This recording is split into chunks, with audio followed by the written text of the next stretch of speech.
السلام علیکم۔ اردو داستان چینل میں آپ کو خوش آمدید۔ آپ سے درخواست ہے کہ اس چینل کو سبسکرائب کر لیجئے اور لائک کر لیجئے۔ الف لیلا کہانیوں کا ایک قدیم مجموعہ ہے جسے ہزار داستان بھی کہا جاتا ہے۔ اس میں شہرزاد کی دلچسپ کہانیاں ہیں جو وہ بادشاہ شہریار کو سناتی ہے۔ یہ کہانیاں جادو، جنوں اور دلچسپ کرداروں سے بھری ہوئی ہے، جیسے الادین، سندباد اور کئی اور۔ الف لیلا دنیا بھر میں مشہور اور پسند کی جانے والی کتابوں میں سے ایک کتاب ہے۔ ان کہانیوں میں مشرق وسطی کی سخاوت اور روایات کی عکاسی ملتی ہے۔ تو آئیے چلتے ہیں الف لیلا کی دنیا میں۔ اگلے زمانے میں پارس کی حکومت بڑے زوروں پر تھی۔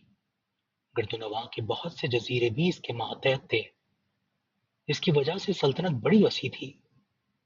وہاں کا بادشاہ بڑا عادل تھا، جس کے پاس مال و زر بے شمار تھا۔ تمام رعایا بادشاہ سے بہت خوش تھی۔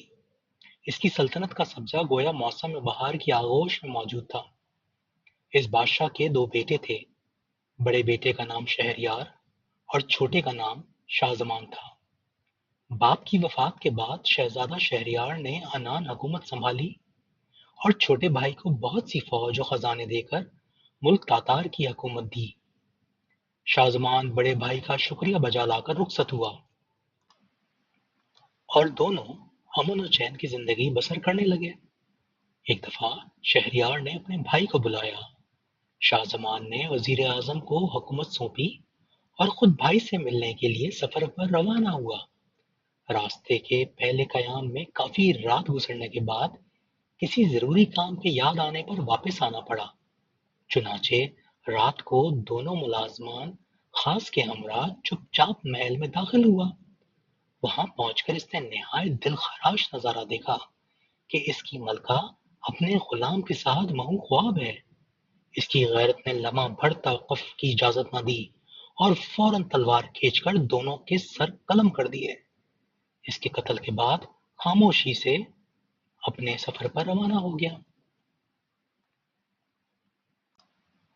شاہ زمان نے اس واقعے کا کسی سے ذکر نہ کیا۔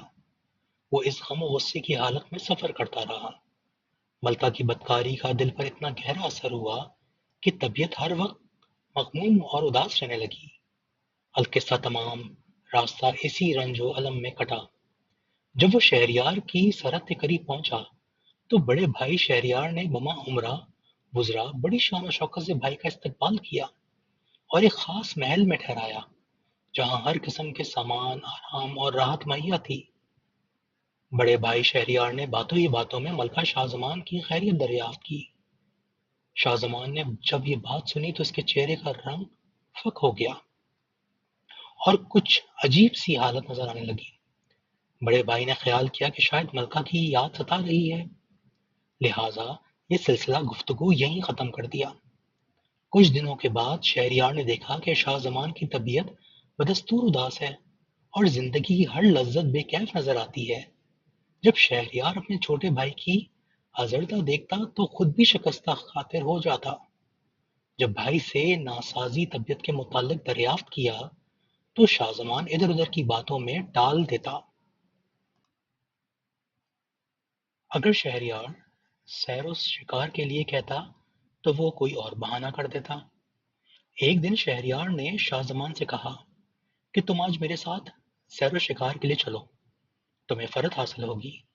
لیکن شاہ زمان نے ناسازی طبیعت کا عذر پیش کیا۔ ناچار شہزادہ شہریار اپنے مصاحبین کے ساتھ سیر و شکار کو روانہ ہوا۔ شاہ زمان اپنے کمرے کے دروازہ بند کر کے چھپ کر ایسی جگہ بیٹھ گیا جہاں سے شہزادہ شہریار کے باغ کے چاروں کونے صاف نظر آئے۔ رات کے وقت اچانک شہریار کے محل کا چور دروازہ کھلا اور 20 عورتیں پرتکلف لباس پہنے باغ کے درمیان پہنچ گئیں، جنہیں شاہ زمان اچھی طرح دیکھ رہا تھا، لیکن شہزادہ شاہ زمان خود ایسی جگہ بیٹھا تھا کہ باغ سے کوئی شخص انہیں نہیں دیکھ سکتا تھا۔ ان سب عورتوں نے اپنا لباس اتارا۔ اب شاہ زمان نے دیکھا کہ اتنے میں ملکہ شہریار بھی باغ میں داخل ہوئی اور مسعود مسعود پکارتی ہوئی آگے بڑھی۔ اتنے میں ایک قوی ہیکل حبشی، جو کہ شاید ان کی آواز پہچانتا تھا، دوڑ کر آیا، جسے دیکھ کر ملکہ بہت خوش ہوئی اور ان سب نے بے حیائی کو جامہ پہنایا۔ اس کے بعد سب نے حوض میں غسل کیا اور اپنا اپنا راستہ لیا۔ مسعود اپنے خاص راستے سے جائے رہائش پر پہنچ گیا، لیکن یہ نظارہ شاہ زمان کے دل پر ایک اثر کر گیا اور ان کی بے حیائی نے شاہ زمان کے غم و غصے کے داغ ڈھو ڈالے۔ اس نے دل میں کہا کہ میں دنیا میں صرف میں ہی مصیبت زدہ نہیں ہوں، بلکہ میرا بھائی مجھ سے زیادہ گرفتار عالم ہے۔ وہ ایسی شان و شوکت کے باوجود بھی اس مکروہ فریب کی حفاظت نہ کر سکا۔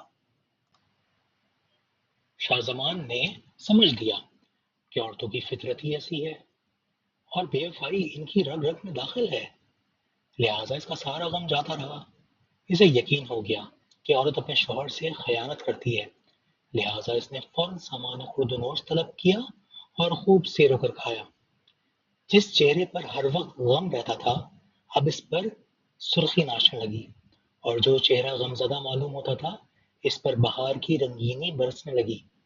چند دنوں میں اس کی صحت بہتر ہوئی اور خوش و خرم نظر آنے لگا۔ چند روز کے بعد جب شہزادہ شہریار شکار گاہ سے واپس آیا تو چھوٹے بھائی کی حالت میں نمایاں تبدیلی دیکھ کر باغ باغ ہو گیا۔ دونوں بھائی بڑے پیار و محبت کی باتیں کرنے لگے۔ الغرض شہریار نے بھائی کی طبیعت میں غیر معمولی تبدیلی دیکھ کر تعجب ظاہر کیا اور پوچھا کہ یہ کیا راز ہے؟ جب تم آئے تھے تو تمہاری طبیعت بہت مخموم تھی، لیکن اب تمہاری طبیعت بڑی پرسکون دیکھتا ہوں۔ اب مجھے بتاؤ کہ اس کی کیا وجہ ہے؟ پہلے تو شاہ زمان نے اسے ٹالنے کی کوشش کی، لیکن جب حد سے زیادہ بھائی کا اصرار بڑھ گیا تو شاہ زمان نے سارا واقعہ سنایا۔ شہریار کی آنکھوں کے سامنے اندھیرا چھا گیا اور کہا کہ میں اپنی آنکھوں سے دیکھنا چاہتا ہوں۔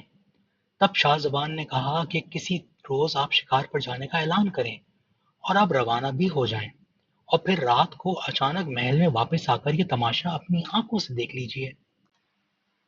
چنانچہ اس طرح طے شدہ انتظام پر عمل کر کے محل میں دونوں بھائی بیٹھ گئے۔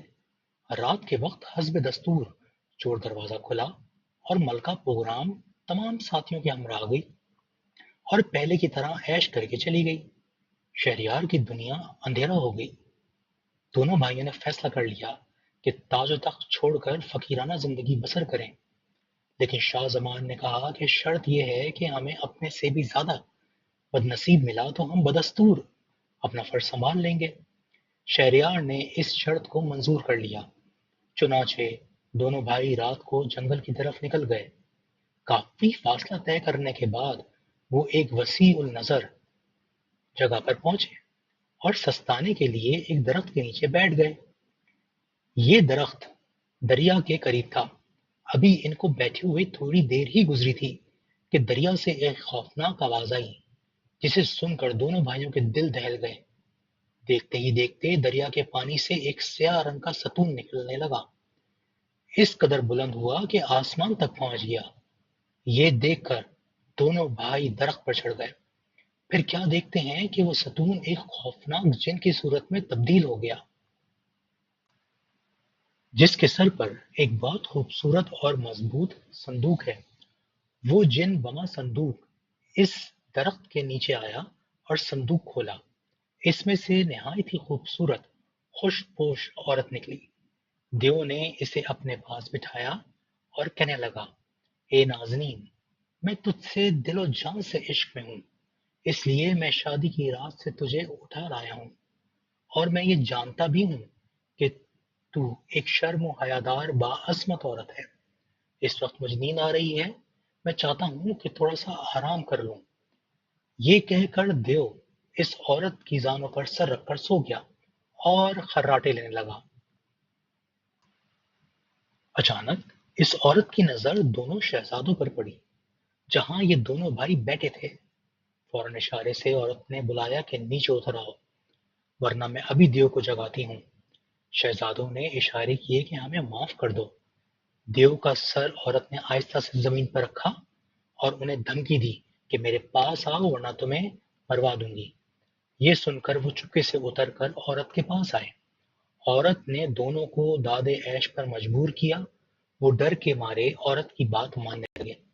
فراغت کے بعد عورت نے دونوں کی انگوٹھیاں لے لیں اور صندوق میں سے ایک دھاگا نکالا جس میں بہت سی انگوٹھیاں تھیں۔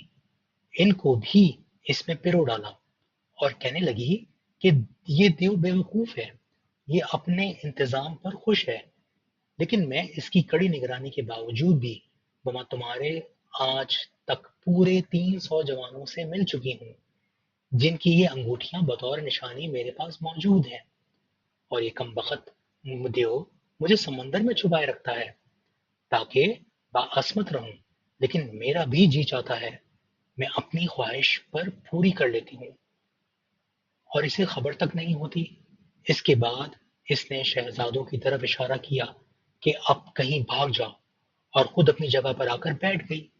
یہ واقعہ دیکھ کر شہزادے بہت حیران ہوئے اور حسب وعدہ یہ سوچ کر کہ اس دیو کی مصیبت اس سے زیادہ ہے اپنے دارالحکومت کی طرف متوجہ ہوئے۔ یہ تھا اس کہانی کا حصہ اول۔ آپ سے درخواست ہے کہ اس چینل کو سبسکرائب کر لیں اور لائک کر لیجیے۔ ملتے ہیں اگلے حصے میں۔